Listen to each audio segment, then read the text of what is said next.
Good afternoon, everyone. Welcome to Davidoff of London. I'm delighted to be accompanied this evening by no less a persona than Joe Berg. Some of you know him from the team. We're very lucky to have him here at Davidoff of London. He's an expert in Cuban cigars, but also in all other cigars. And tonight, we have the privilege and pleasure of having a sneak preview of the new Davidoff Dominicano, the Puro Dominicano. This cigar is a new addition to the Davidoff Explorer range. It is the black label, as you can see. And whilst we smoke, Joe and I, we're going to judge the flavor, give you some insight on what we think about it, but also give you a little bit more background and information on the cigar. And Joe knows when it's going to be available for release, so we'll be asking him shortly. Joe, welcome. Thank you so much. It's a pleasure, as always. Thank you very much. I'm excited to see this. It's, You haven't tried it yet, have you? No. And I do love a Puro and a welcome addition to the Explorer range. So when they say Puro Dominicano, for those of us who may not know, of course that means it's an entirely one origin tobacco. So in this case, of course, Dominican, right? Correct, yeah. We take it for granted with the Cubans. They are always Puros, but it's quite rare these days to get a Dominican Puro. Yes, in the New World kind of cigar, there's a lot of blending from different countries. So for a Puro, it's always interesting to experience all of the flavor from one region, a range of terroirs from one country. Well, let's not delay the inevitable. What are our eyes telling us? It's fairly dark wrapper. What are you seeing on yours? Yes, chocolatey brown, darker wrapper. Definitely a departure from some of the white labels and Davidoff for sure. Well, please get snipping, Joe. Thank you. And we shall get lighting. Now I'm smoking the Corona Larga, which is a 44 ring gauge by 5 3/4 inch cigar. Elegant, slim. What's yours, Joe? So I'm going to be enjoying the Perfecto, which is, I love a double figurado, so the kind of, this beautiful curved shape to it. And it's a 50 ring gauge and a 5.5 inch length, so a nice kind of 45-minute smoke. Beautiful. And I understand there's one other size in the portfolio, is that right? Yes, I believe we've got a short Robusto. Short Robusto. So really exciting. It's going to be standard production, meaning it's not a limited edition series, but there's nothing standard about it. There's 6 different Dominican tobaccos blended into the cigar. I believe there's a cumulative age of 30-something years? 32 years, 32 I think, yeah. years. That's impressive for a cigar that, at least in the UK retail market, is not going to be terribly expensive. Of course, there's no such thing as a cheap cigar in the UK, but then there's ones which are more palatable and approachable, and I think this is certainly going to be that. Yeah.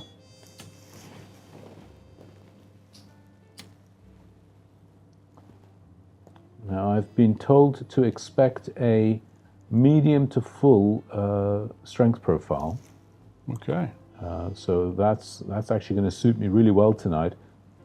And we've also been advised by the tasting panel at Davidoff, which is an auspicious group, that rum is their preferred spirit.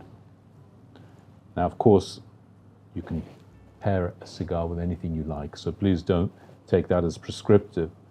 But we did happen to have a bottle in the shop that I think could be a really good addition for our pairing tonight. I'll get onto that in a moment. Fantastic.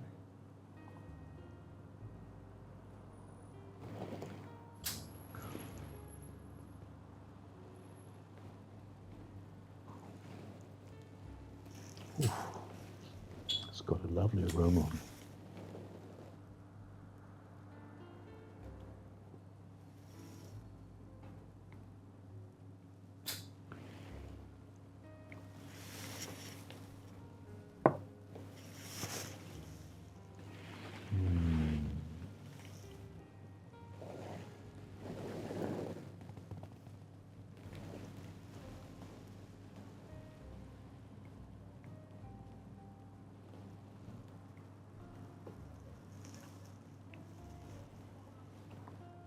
First impressions? Very nice, very smooth. It's always slightly different when you light a Perfecto because you've only really lit the kind of central leaves here, and as you very quickly start in the smoking experience, the full cigar comes alive in that introduction. First few puffs are very, very nice, very smooth. That's a really good point, Joe. Again, for our viewers, you can see on the end it's a very small aperture relative to the eventual ring gauge of the cigar, and so of course that's what you mean. And I've seen some people get around that by actually cutting into the foot of the cigar, right? Yes, you can. Similar to how you'd cut the cap off at the top, you can cut that, and then you've got a flat surface with all tobaccos. But I like the little teasing introduction that a Perfecto gives you.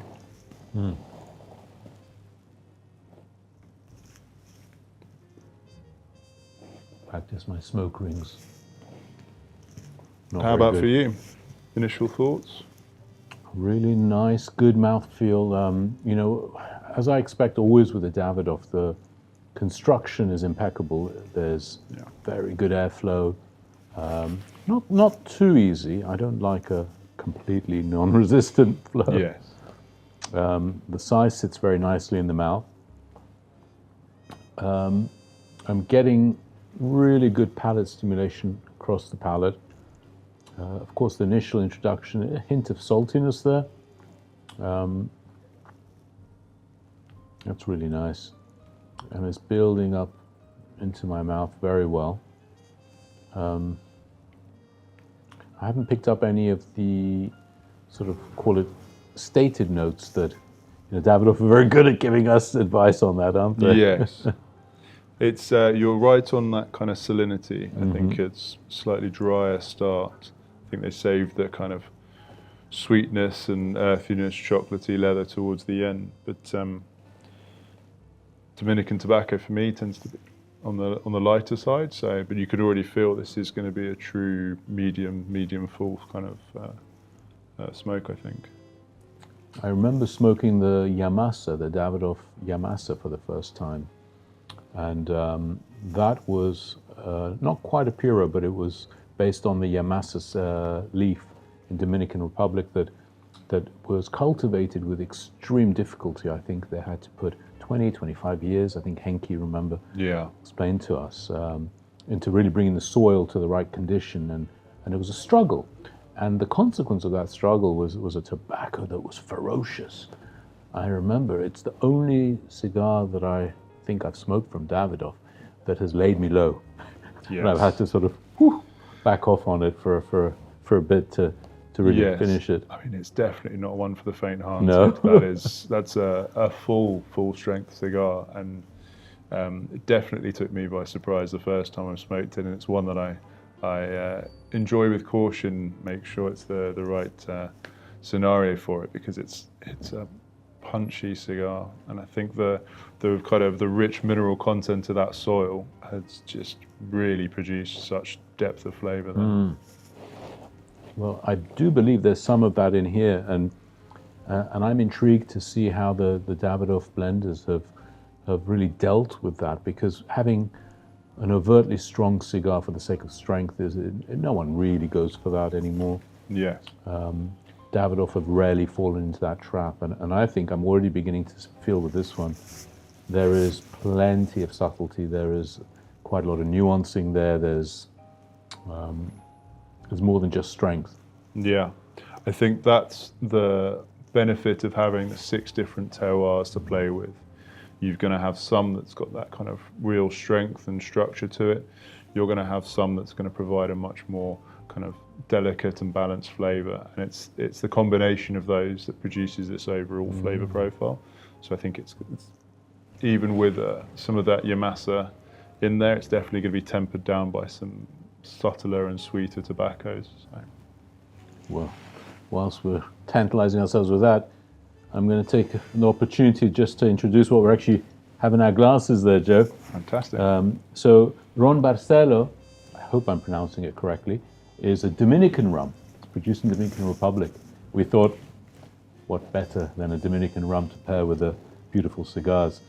This particular one is called the Imperial Rare Blends Mizunara cask. So whilst it's been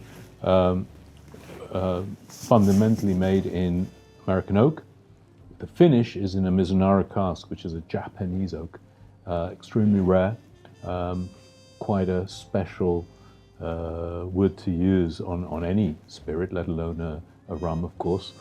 So this really stands there, and it's not too strong. It's not a cask strength. It's a 43 ABV, which is quite approachable and suitable, I would say, for a cigar like this. However, Joe, if I may invite you to raise your glass. Please. Toast you, of course. Thank you for joining me this Cheers. evening. And our audience as well. If you've got a glass, toast you as well. Let's see what this says.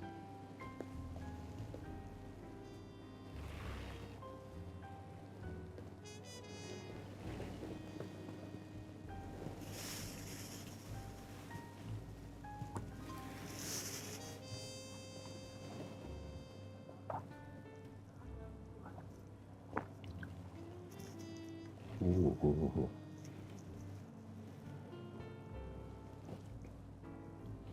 Now, of course, we're going through nosing glasses, but drink it with a tumbler, with a cube of ice, whatever you like, truthfully. Ice would be probably not a bad addition, maybe 1 cube just to cool down the spirit, dilute slightly.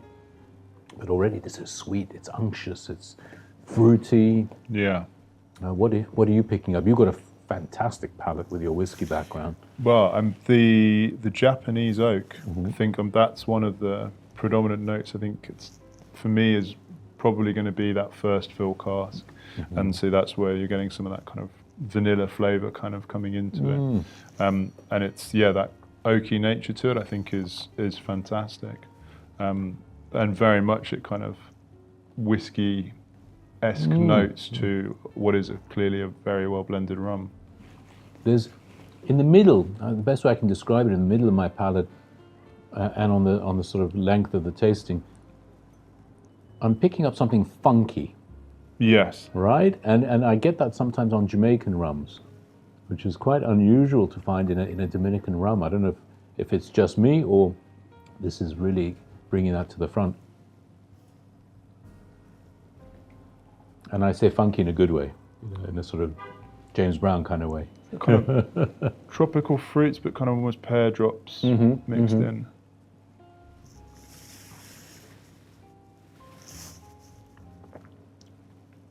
Oh yeah. But yeah, there is that kind of almost grassy, herbaceous note at the back of the throat.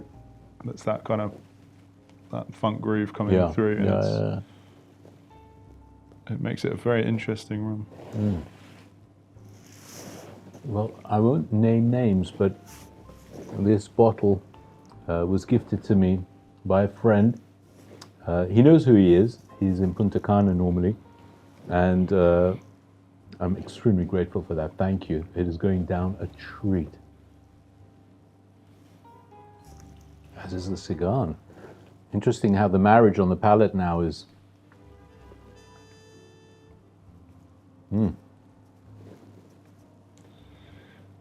Definitely works as a pairing because it's taken a lot of that salinity out as well.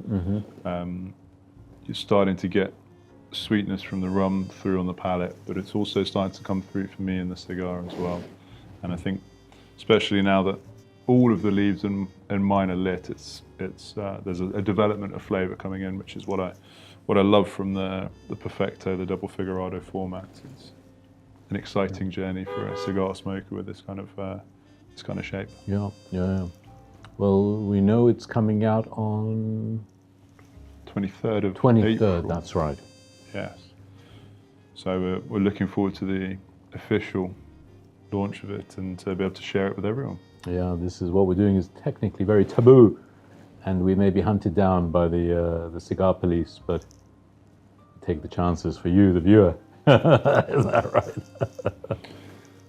There must be worse things to to get in trouble for. Yeah. And of course it's timely as well because right now we are seeing a difficult period in supplies from Cuba. Yes. It's true here in the UK market. We see always a general interest in Cuban cigars, and it's at least 4 or 5 months that we are feeling the impact, whether it's the geopolitics, whether it's other things happening, we're not sure. But consumers, thank God, have choice. 20, 30 years ago, if the Cubans ran dry, you didn't have a lot of choice when it came to alternatives from non-Cuban production. Today, we're blessed. There is countless great brands out there. Yes. We're lucky to be smoking one of the very finest, but there are plenty of others as well. Yeah, and I think it's people are forced to step away from their standard go-to cigars and explore some different options.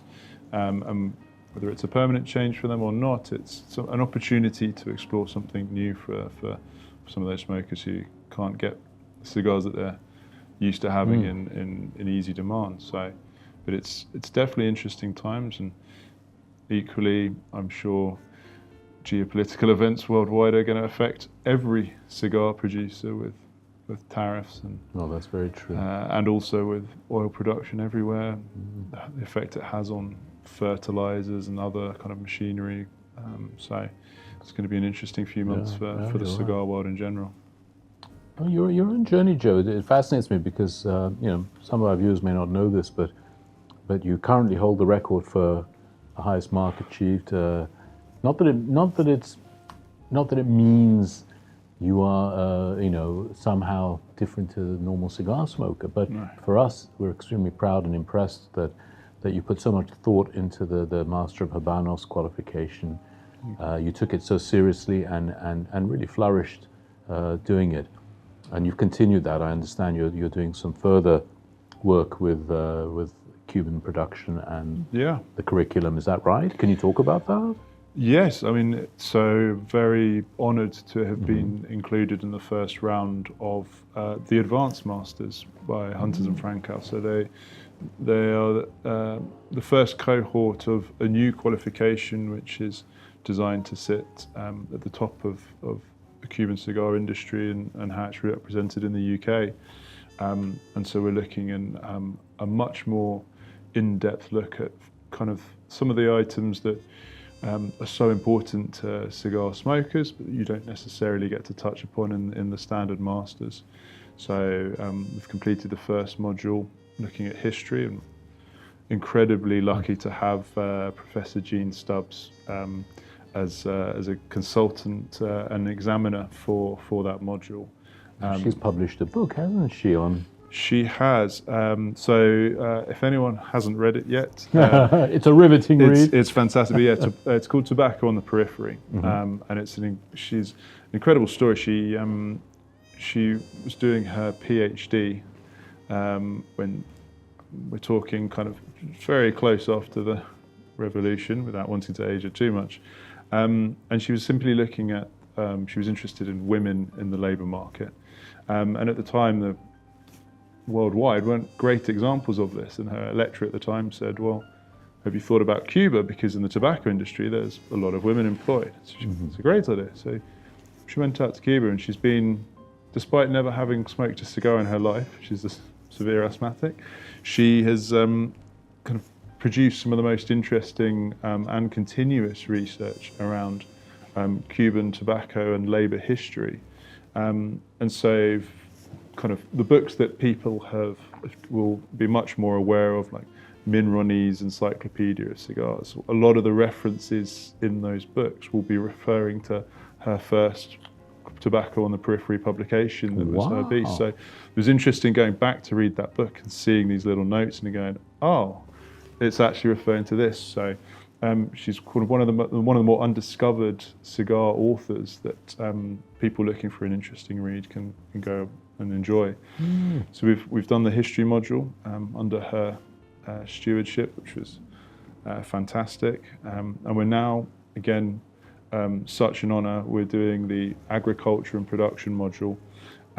And our consultant lecturer is actually Emilio Marrero from the Tobacco Research Institute. So someone who arguably could be credited with I mean, every single Cuban cigar we're smoking at the minute has been produced from a seed that he has had a hand in creating. And under his guise, the Cuban tobacco industry has managed to survive many kind of possible threats from kind of to disease and mold and bits like that. He's guided the industry through. So such an amazing, again, 50 years of tobacco knowledge dedicated to it, and the Tobacco Research Institute. So it's a daunting but amazing task to be able to present information to him and discuss these kind of things in such detail. So that's remarkable. And what impresses me, Joe, as well, if I may say this about your approach to cigars, is of course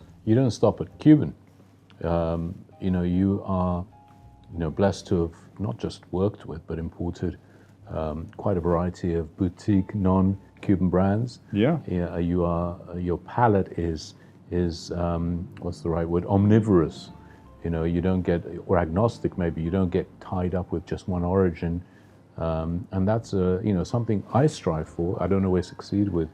I'm sure many of my viewers do as well. You're as a cigar smoker, you really love the leaf, and you love the pleasure it gives you and the experiences that you can share with people when you have a cigar, whether it's produced in Cuba or in Dominican Republic or Nicaragua or, excuse me, this is London, so inevitably something's happening.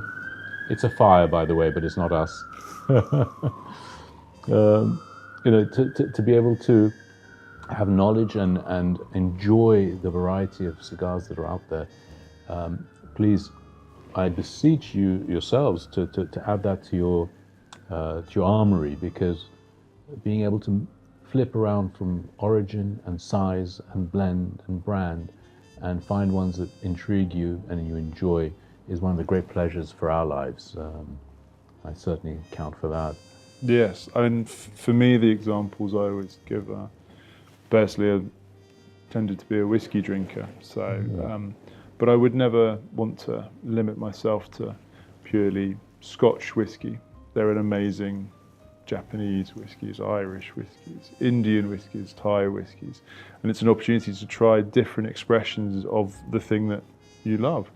And probably the one that people are even more familiar with is, would you only ever drink French wine? Because there's some great Italian wines and vice versa. So I think the opportunity to discover, even if it's just the occasional trying of these different experiences, I think is great. And it will hone your palate. To be able to recall different tastes and flavor profiles, you have to expose yourself to these different elements. And so any exploration like that will improve your smoking and enjoyment experiences of these experiences tenfold. So. Well, you touched on the Habanos qualifications you have. You also have the Davidoff Academy completion certificate, which we take it for granted because we are part of the Davidoff family for so long. But how lucky we are to work with a company that takes every element of its journey from the seed to the shop, and of course the knowledge and expertise of all of us who work with it so seriously, and they produce this wonderful online set of modules which we're all encouraged to finish and do finish. And when you do, you learn so much about not just the production of Davidoff cigars and in general the way cigars are made, but you also learn about things that you normally will never find out in public forums, which is of course retail psychology, understanding customers, reading customers, the way you greet and handle, and these are the touch points of the Davidoff experience that even the Cubans don't talk to, but Davidoff understands so well. It's in their DNA. And I think it goes back to Zeno, the original roots. He was someone who saw the value in curating an experience, and it wasn't just about producing the cigars. He was designing an experience that person was going to have. And I think Davidoff, and especially the work they've done with the Academy, is a great example of them providing us as retailers the information we need to guide a customer through the purchasing experience so that the final experience where they sit down and enjoy a cigar is the perfect one. And that's picking the right cigar. For me, it's always about experiences, and this is how I approach it. It's the most difficult question to answer for me. It's when someone goes, "What's your favorite cigar?" Because I then immediately give them 10 questions back. Or what time of day it is? What am I going to be drinking? Have I eaten? Is it with friends? How long have I got to smoke? Because for me, the perfect cigar is the one that ticks all the boxes for this individual experience that I'm going to be having in this scenario. It might be a completely different perfect cigar at the same time tomorrow because I'd be with different people. I'll be drinking something else. I might be in a different mood and want something a bit punchier. So for me, every time a customer walks into this shop, I try and delve a little bit more into what they want from this cigar, and so that I can make sure that the recommendations I give them that experience that they're craving. Well, we have a portrait of Zeno hanging up in the middle of the shop. I'm sure he's smiling and watching you do that with our customers. We live by that experience. My father's instilled it. He's really taken what Zeno gave him as an experience when he was a customer in Geneva in the 70s. And of course, what he learned from Dr. Schneider and the Oettinger group, and of course the Davidoff family, the big family. And thankfully, he's passed it reasonably well to us, as he likes to always say. He taught me everything I know, but not everything he knows. I'm looking forward to using that line on my children one day. So, How are you finding the cigar now? yes, it's getting towards that kind of medium strength. It's grown in depth of flavour for sure, and incredibly smooth. Incredibly smooth. Yeah, I'm in that stage now. I guess I've entered certainly the second third, and it can't just be the rum. There is an overt switch to a sweeter profile, but of course intensity as well is coming through. Please forgive the gurgling sound in the background. That's a motorbike. Joe is also an expert in motorbikes. He probably knows what it is. I don't. All I can say is it's noisy. I think it's a Triumph. Maybe it was Max. No, that would be a sound of a motorbike breaking down often. But Davidoff could be so sophisticated in putting the leaves together and the stages of the development and the flavor profile. And do you remember? I think it was the Maduro they released, where they said, "And an inch in, you'll get lemon." And we all laughed. It was like, lemon? Who gets lemon in a cigar? We all smoked it and went, lemon. It was extraordinary. Yes. And I think, citrus notes in a cigar as well. It's something I'd always be nervous about, but actually within a blend that they created, it worked. But I think, the sweetness is starting to come through. But again, to keep that balance, also just getting a little bit more spice as well. So it's always perfectly balanced and aligned. Yes. Yeah, very much agree. Have you been to the Davidoff facilities yet in Dominican Republic? No, not yet. That has to be on our radar. We're going to get you out there, Joe. You will be like a kid in a candy store. I promise you. The Davidoff factory keeps growing anyway, but the way they do things, it's, as a car enthusiast or a bike enthusiast, it's sort of like meeting, going to sort of Mercedes-Benz, but having at the same time Willy Wonka running around creating things. It's extraordinary. It's so well organized. The attention to detail that they have is clear, and it's kind of shown throughout the process and all the way into the final result as well. Yeah. But again, it doesn't feel, when you sit down and have a Davidoff cigar, it never feels clinical. It feels well prepared. And I think it's never lost that passion and love that they have for cigars as well, which I think is so important.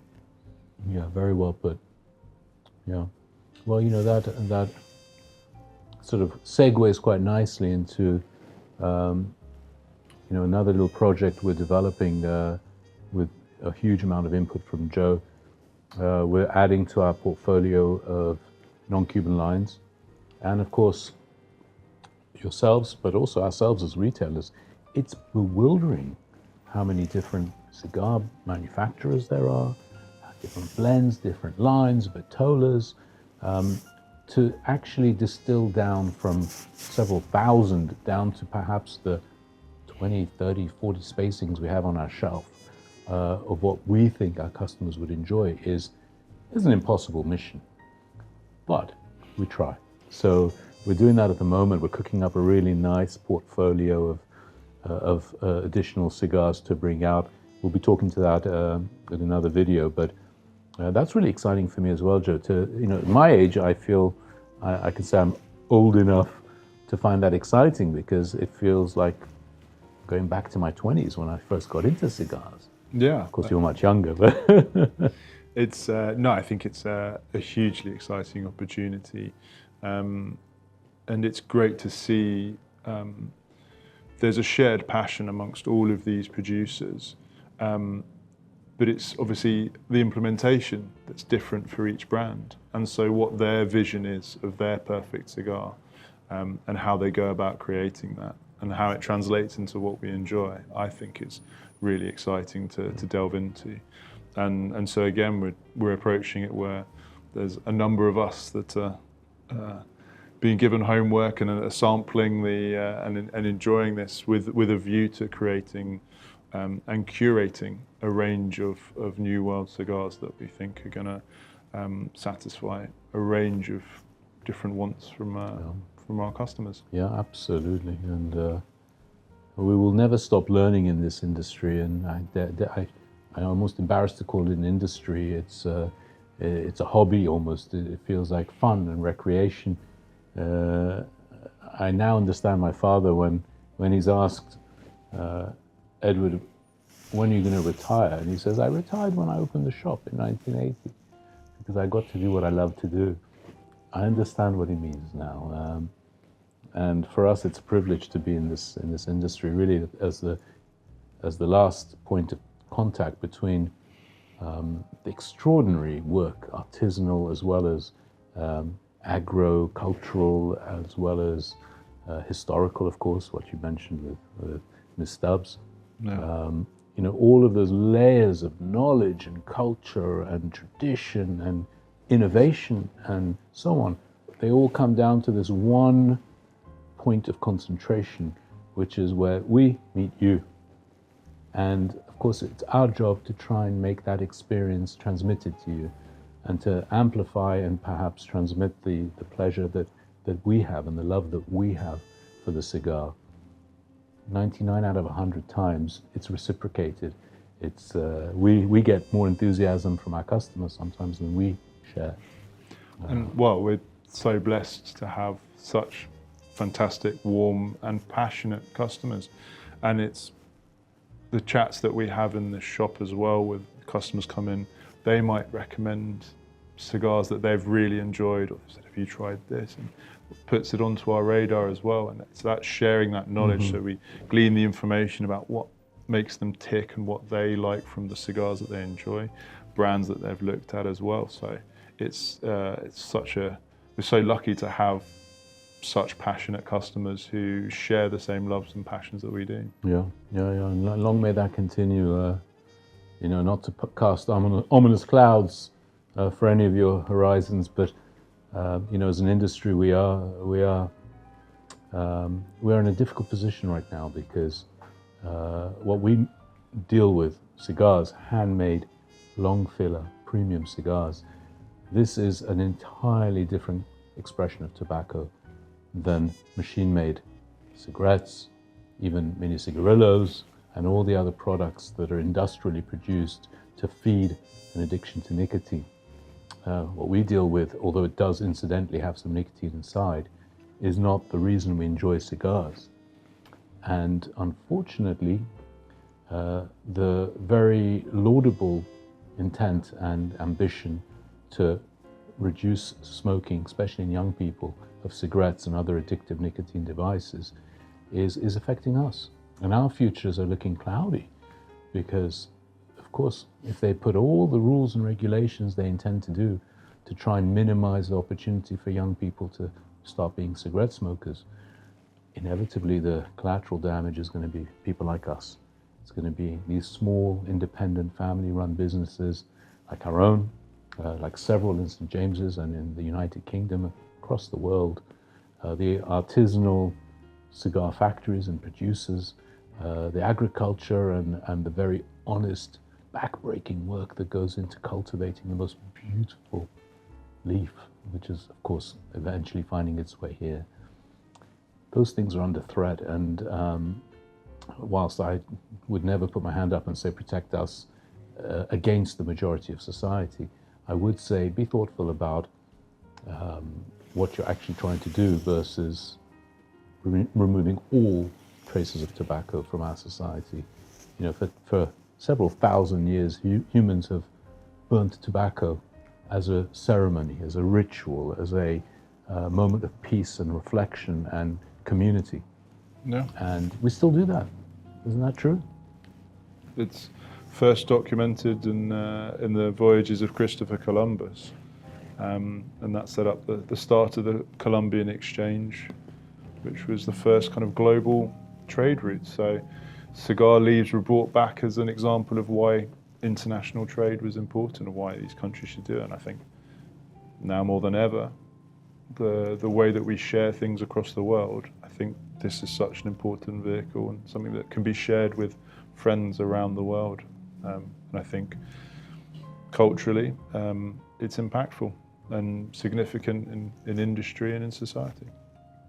And I think that's a really nice note to perhaps conclude our sampling. We will continue later on this cigar, but I would just like to say, right now what we need in the world is, of course, commonality, respect for each other, opportunities to get together and find the huge overlap in beliefs and values that we all share as human beings.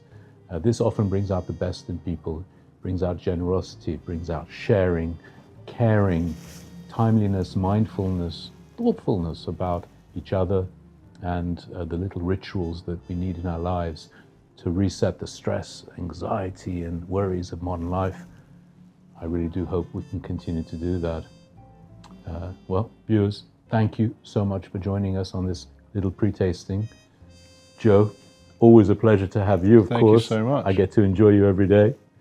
And until our next one, I'm going to raise a glass.